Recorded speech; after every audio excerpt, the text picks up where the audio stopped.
हाय दोस्तों। तो आज हम 51 नंबर से क्वेश्चन से स्टार्ट करेंगे। 50 क्वेश्चन हमारे हो गए हैं पिछले 2 वीडियो में। नेक्स्ट क्वेश्चन हमारे पास 51। तो निम्नलिखित आकृति में कितने त्रिभुज हैं, हमको इसमें त्रिभुज गिनने हैं। तो इसमें क्या है कि इसमें जो त्रिभुज है वो 1 2 3 4, 4 तो अंदर के हो गए, 4 बाहर के हो गए, तो ये हो गए 8, तो ये हो गए। और अंदर की बात करें, अंदर से गुणे तो 1 तो ये हो गया, और 1 हो गया ये वाला, 2 तो ये, और 2 हो जाएंगे ये वाले। तो इसमें 8 प्लस का 4 मतलब 12 त्रिभुज हमारे पास हो जाएंगे। तो इसका जो राइट आंसर होगा वो होगा 12। तो हम इसका राइट आंसर देख लेते हैं। तो राइट आंसर इसका है 12 है। नेक्स्ट क्वेश्चन की बात करिए तो निम्नलिखित में से कौन 15,376 का वर्गमूल है। हमें इसका वर्गमूल बताना है। तो इसका वर्गमूल कितना होगा 124। 124 ही क्या है 15,376 का वर्ग है। जब 124 का क्यूब करेंगे तो हमारे पास आ जाएंगे 15,376। ठीक है।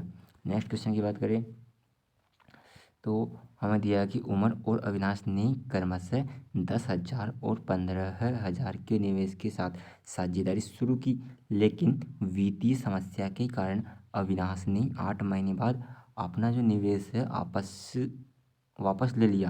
पहले 12 मास का लाभ दोनों में किस अनुपात में बांटा जाना चाहिए। तो पहले का जो है 1:1 में बांटा जाना चाहिए। और नेक्स्ट क्वेश्चन देखिए तो एक लंबवर्ती शंकु है, एक मिनट। एक लंबवर्ती शंकु का जो आयतन है जिसके आधार की त्रिज्या उसकी ऊंचाई की 1/3 है, एक गोलार्ध के आयतन के बराबर है। शंकु की त्रिज्या और गोलार्ध की त्रिज्या का अनुपात निकालना है। तो इसमें हो जाएगा √4 का क्यूब और √3 का क्यूब का अनुपात। बात करें नेक्स्ट क्वेश्चन की तो इसमें दिया हो कि मजदूरों के 2 प्रकार है। पहले प्रकार के मजदूर दूसरे प्रकार के मजदूर से 3 गुना ज़्यादा कार्य करते हैं। पहले प्रकार के 12 मजदूर किसी कार्य को 10 दिनों में कर डालते हैं। इसी कार्य को पूरा करने के लिए 4 पहले प्रकार के मजदूरों और 8 दूसरे प्रकार के मजदूरों को कितना समय लगेगा। तो इसका जो राइट आंसर होगा वो हो जाएगा 18 आंसर। अभी हम क्या कर रहे हैं कि ये जो सॉल्यूशन है इनका जो है नहीं कर रहे हैं, क्योंकि इससे वीडियो बहुत लंबा हो जाएगा। मैं आपको क्वेश्चन और आंसर दे रहा हूँ ताकि आप इस पेपर को देख सकें और कौन सा टॉपिक की कौन कितने क्वेश्चन किस टॉपिक से आ रहे हैं वो आप चेक कर सकते हैं, जिससे आपको बेनिफिट मिलेगा एग्जाम में सिलेक्शन पाने के लिए। और आप उस टॉपिक को ज़्यादा रिवाइज कर सकते हैं जो ज़्यादा क्वेश्चन आ रहे हैं उसका। इसी के लिए मैंने ये वीडियो डाल रहा हूँ। और अगर आपको किसी भी तरह का जो जॉब अपडेट है या कोई भी नोटिफिकेशन जो आता है जॉब नोटिफिकेशन, उसको अगर आपको तुरंत अपडेट चाहिए तो आप हमारी जो चैनल है एग्जाम वाइज इन्फॉर्मेशन, इसको आप सब्सक्राइब अवश्य करिए। ठीक है। नेक्स्ट क्वेश्चन की बात करें तो ये है अलैंगिक प्रजनन लैंगिक प्रजनन से भिन्न है। अलैंगिक प्रजनन में क्या होता है नए जीव जनक माता पिता के समान होते हैं, जिससे क्या होता है कि अलैंगिक प्रजनन होता है, अलैंगिक प्रजनन होता है। तो इसमें जो भिन्न भिन्न क्या है, तो अलैंगिक प्रजनन में क्या होता है कि जो नए जीव हैं उनका अंदर जो माता पिता के जो गुण रहते हैं उनके समान ही गुण उसमें होते हैं, जबकि लैंगिक प्रजनन में ऐसा नहीं होता है। उसके बाद बात करें नेक्स्ट क्वेश्चन की तो NH4 का वोल्टेज SO4 की एक अणु में कितने परमाणु होते हैं। तो इसका जो राइट आंसर हो जाएगा 15 हो जाएगा। इसके अगले क्वेश्चन की बात करें तो ये क्वेश्चन है कि किसी थैले में लाल और नीले रंग की गेंदों की संख्या का अनुपात इस तरह है। जब उसमें 44 लाल गेंदें थी और नीले गेंदों की संख्या 36 थी, यदि नीले गेंदों की संख्या 54 हो तो थैले में लाल गेंदों की संख्या कितनी होगी। तो लाल गेंदों की संख्या यहाँ पर होगी 66। आप इसको सॉल्व कर सकते हैं। मतलब आप क्या करो कि क्वेश्चन देखो उसको सॉल्यूशन करो फिर आंसर देखो। इससे क्या होगा आपकी प्रैक्टिस भी हो जाएगी और आपका जो प्रीवियस पेपर है वो भी हल हो जाएगा। और आपको इससे एग्जाम में बहुत ही फ़ायदा मिलेगा, क्योंकि बिना जो प्रीवियस पेपर सॉल्यूशन सॉल्व किए जॉब लगना बहुत ही कठिन है। इससे हमको आइडिया लगता है कि हमारा पेपर किस टाइप का आएगा। बात करते हैं नेक्स्ट क्वेश्चन की। किस संवैधानिक कानून के माध्यम से भारत और पाकिस्तान 2 स्वतंत्र राष्ट्रों में विभाजित किए गए। तो भारतीय स्वतंत्रता अधिनियम 1947 यानी कि इंडियन इंडिपेंडेंट एक्ट 1947 के अनुसार हमारा जो संविधान कानून है वो क्या है 2 राष्ट्रों में विभाजित किया गया था। नेक्स्ट क्वेश्चन की बात करें तो एक लड़की की तस्वीर को देखकर सीसा नामक एक लड़की ने कहा उसकी माँ मेरे नाना जी की इकलौती बेटी है और उनकी केवल एक बेटी है और कोई बेटा नहीं है। सीसा तस्वीर की लड़की से किससे संबंधित है। तो सीसा ने एक तस्वीर देखी और उसने सीसा ने एक तस्वीर देखी और शीशा नामक लड़की ने कहा कि उसकी माँ मेरे नाना जी की इकलौती बेटी है। तो ये शीशा हो गई और इसका नाना जी हो गई और उसके इकलौती बेटी थी, क्योंकि उनकी क्या था, बेटा तो था नहीं, ये क्या है, ये बेटी हो गई। ठीक है।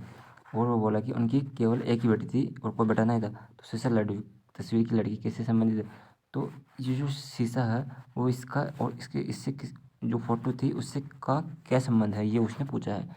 तो जो शीशे में कौन थी, शीशे में तस्वीर की जो खुद ही शीशा थी, जो शीशे मतलब जो तस्वीर थी उसके अंदर शीशा की जो फोटो खुद की थी वो उसमें बताया गया है।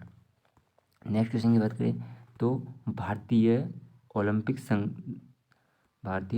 संघ वर्तमान फरवरी 2018 के अनुसार अध्यक्ष कौन है? तो नरेंद्र ध्रुव बंत्रा जो है 2018 में ओलंपिक संघ के अध्यक्ष थे। ये 2018 का करंट का क्वेश्चन है। नेक्स्ट क्वेश्चन है संवेग को किसके गुणनफल के रूप में व्यक्त किया जाता है? तो जो संवेग है उसको द्रव्यमान और वेग जो वेलोसिटी मास यानी जो वेलोसिटी है उसको गुणनफल के रूप में व्यक्त किया जाता है। नेक्स्ट क्वेश्चन की बात करें तो इसमें दिया हुआ कि दी गई वेन आरेख के अनुसार कौन सा नंबर लड़के जो एथलेटिक्स में भाग लेते हैं और क्रिकेट में भी खेलते हैं को दर्शाता है? अब इसमें दिया हुआ है कि जो आयत है वो बॉय को दर्शाता है, वो जो वर्त है वो एथलेटिक्स को दर्शाते हैं, और जो ट्रेंगुलर है यानी कि त्रिभुज वो क्रिकेट को दर्शाता है, और जो वर्ग है वो डिसिप्लिन को दर्शाता है। अब उसने पूछा कि कौन सा लड़का होना चाहिए, एथलेटिक्स में भाग लेना चाहिए और क्रिकेट में भाग लेना चाहिए। तो हम इस चित्र में देखेंगे तो ऐसा सिर्फ एक ही है कि जो वर्ग में भी है वर्त में भी है, तो वो बंदा है इसमें 3 नंबर का जो पॉइंट है वह इसमें राइट हो जाएगा। तो हम इसका आंसर देख लेते हैं। तो 3 नंबर का जो पॉइंट है यहाँ पे 3 नंबर का जो संख्या है वही इसमें राइट होगी, क्योंकि ये कह रहा है कि मतलब बॉय भी है, एथलेटिक्स भी है और क्रिकेटर भी है। तो इस तरह से हमको इसमें देखना होता है। नेक्स्ट क्वेश्चन की बात करें तो मेंडलीव की आवर्सानी में तत्वों के गुणों को उनकी खालिस्तान का आवधिक स्वभाव माना जाता है। तो आवधिक स्वभाव परमाणु द्रव्यमान को यहाँ पे माना जाता है। नेक्स्ट क्वेश्चन की बात करें 65वां क्वेश्चन है तो दिए गए प्रश्न पर विचार करना, मतलब इसमें दिया हुआ है कि एक्स और वाई में कौन है बेहतर नर्तक है। तो कथन क्या है, एक्स ने अधिक नृत्य ऑडिशन दी, एक ने बोलकर नृत्य के बारे में ऑडिशन दी है, और सेकंड है कि वाई ने मंच पर अधिक प्रदर्शन किया। वाई ने क्या किया कि अधिक नृत्य करके मतलब जो प्रदर्शन किया उन लोगों को दिखाया है अधिक नृत्य करके।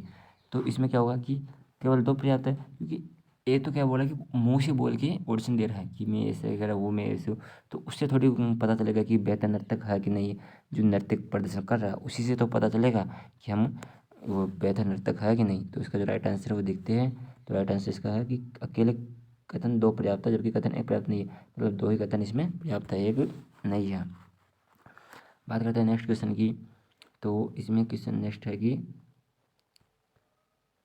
1 मिनट। नेक्स्ट क्वेश्चन है निम्नलिखित में से कौन सा अम्ल लाल चींटी में उपस्थित होता है? लाल चींटी में कौन सा अम्ल उपस्थित होता है? तो फॉर्मिक अम्ल।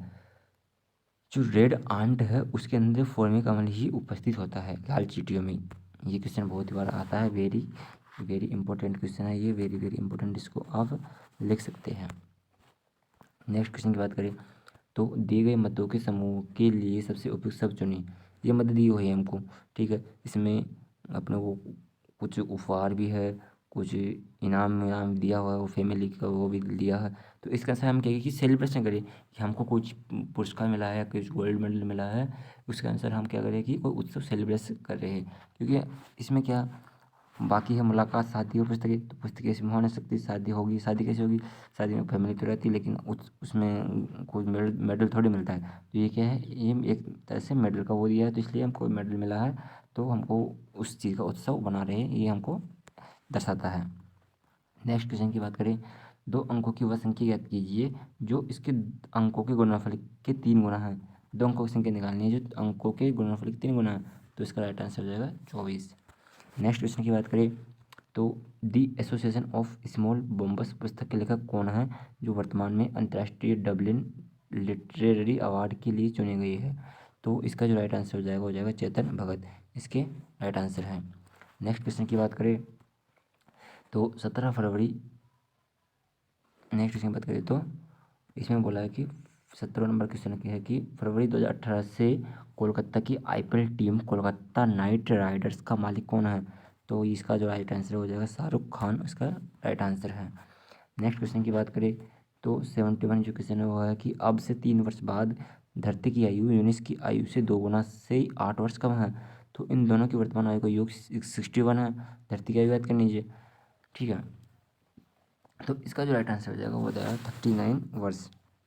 नेक्स्ट क्वेश्चन की बात करें तो अगर आपने हमारे चैनल एग्जाम इन्फॉर्मेशन को सब्सक्राइब नहीं किया है तो आप इसको जल्दी से जल्द सब्सक्राइब कर लीजिए, क्योंकि कोई भी एग्ज़ाम नोटिफिकेशन आता है तो हम इसको तुरंत ही अपडेट में डाल देते हैं और आपके पास तुरंत ही वो अगर वो अपडेट आए तो आप इसको सब्सक्राइब अवश्य करें। और प्रीवियस पेपर के लिए भी आप इसको सब्सक्राइब कर सकते हैं। नेक्स्ट क्वेश्चन की बात करें तो ABC डॉलर प्लस हेज DEF एंड इक्वल टू ये है। तो ऊपर दिए गए अनुक्रम का उपयोग करके खाली स्थान को भरना है। तो हमको भरना कि खाली स्थान पर क्या आएगा, तो यहाँ पर आ जाएगा H, मतलब ये चिन्ह फिर H फिर क्वेश्चन मार्क। यहाँ पे इसके आंसर हमको चूज करना है। जो ऊपर जो दी हुई है ना उसके आंसर यहाँ पे हमको लेनी है, क्योंकि यहाँ पे क्या है ABC है फिर डॉलर है, यहाँ पे ABC है फिर यहाँ पे @ इंटू 2 है। तो इसका आंसर यहाँ पे क्या जाएगा H, ये .H और क्वेश्चन मार्क। नेक्स्ट क्वेश्चन की बात करते हैं तो नेक्स्ट क्वेश्चन क्या जाएगा कि 1 किलोवाट आवर बराबर कितना होता है। 1 किलोवाट आवर होता है 3.6 × 10⁻6 जूल होता है। कभी कभी क्या होता है कि इसको लिख देता है कि 36 × 10⁵, क्योंकि क्या होता है कि पॉइंट हट जाता है तो जीरो नीचे आ जाता है और यहाँ पे जो 6 रहता है उससे 1 जीरो कट जाती है तो ये जाएगा 10⁵ रह जाता है, ठीक है। उसके बाद नेक्स्ट क्वेश्चन देखते हैं अपन 74वां नंबर का। तो किसी कक्षा में 9 छात्रों कुछ छात्राएं हैं। किसी परीक्षा में छात्रों के प्राप्तांक का औसत 12 है और छात्रों के प्राप्तांकों का औसत 14 है। यदि सभी छात्रों के कुल प्राप्तांकों का औसत 13.1 हो तो कुल छात्रों की संख्या क्या होगी, तो इसका राइट आंसर हो जाएगा 20 हो जाएगा। लास्ट क्वेश्चन है हमारे पास यहाँ पे 75वां कि 9.5 वार्षिक साधारण ब्याज पर कोई राशि 6 वर्ष में 942 रुपये हो जाती है।